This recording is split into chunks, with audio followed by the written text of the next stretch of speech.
Good afternoon. It is Thursday, the 25th of March, 2021. I want to read to you from John, the 12th chapter.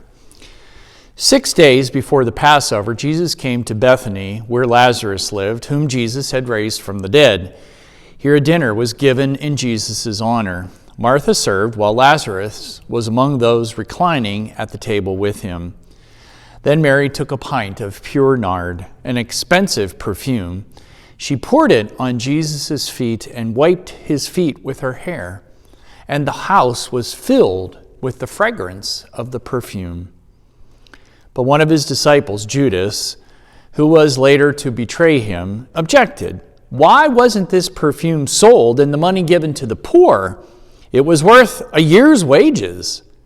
He did not say this because he cared about the poor, but because he was a thief, a keeper of the money bag, and he used to help himself to what was put in it. Leave her alone, Jesus replied. It was intended that she should save this perfume for the day of my burial. You will always have the poor among you, but you will not always have me. So this is literally about 6 days before the Passover, as we will celebrate it next week on Monday, Thursday, when we will talk about Jesus celebrating the Passover meal with his disciples. So this seemed like a good devotion for today. I want to comment on a couple things in this particular text. First, I want to deal with the comment that Jesus makes about the poor.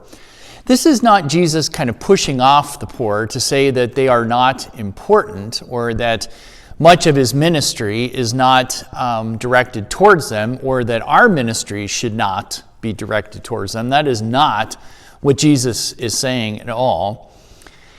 Jesus is just reminding them that we will always have the opportunity, unfortunately, to serve the poor and to care for them. But right then, at that moment, was the moment at which Jesus was to be anointed for his burial. Because as we hear the rest of the story, because it was the Sabbath day and the regulation said that a dead body, particularly one who was a Jew, should not hang on a cross overnight, Jesus was quickly taken down and put into a tomb without time nor opportunity to do the proper preparation for burial. So this was, as Jesus says, his preparation for burial. So I also want to comment on Judas. Obviously, what John says is a comment from later on. Again, John's gospel is written later on in the first century, beginning of the second century. So they knew all about Judas and had discovered what Judas was about. That was not apparent at the time of Jesus necessarily, why Judas was making the comment. But he was right in the sense when he says that this could have been sold. And in looking at what Jesus says elsewhere, seemed not to fit exactly with what Jesus was about and his ministry too, and his encouragement for us to be about serving the poor. And this type of extravagance that Mary lavishes on Jesus just doesn't fit. So, yeah, we know who Judas is and what he did and everything like that, but Judas is also commenting on the fact that this just doesn't seem to fit. Now to the extravagance. So, I got this idea from my devotion for today, and what Mary does is extravagant. It is over a year's worth of wages that she saved up in order to buy this perfume, this nard, this oil. And then what she does with pouring it on Jesus' feet and then taking her hair to wipe her feet with was an extravagant show of love and compassion and acknowledgement of who Jesus was and a fulfilling of what was going to happen. And so this did fulfill that he would be anointed, that Mary fulfilled this and was a part of the fulfillment of the plan in John's gospel.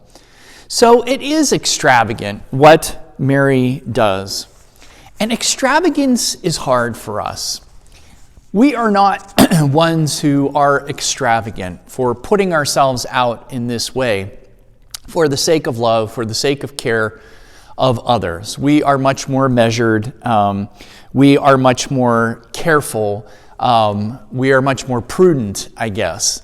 But this gospel reading challenges us to be extravagant in our love and our care and our concern and how we use our resources and how we use our gifts and our abilities and our talents in order to care for and to serve others.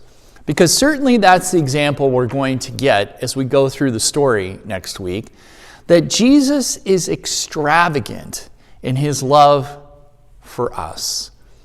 Jesus shows his extravagant love for us, like Mary does for him, on the cross. And that extravagant love is for us to know the love of God so that we can love our neighbors.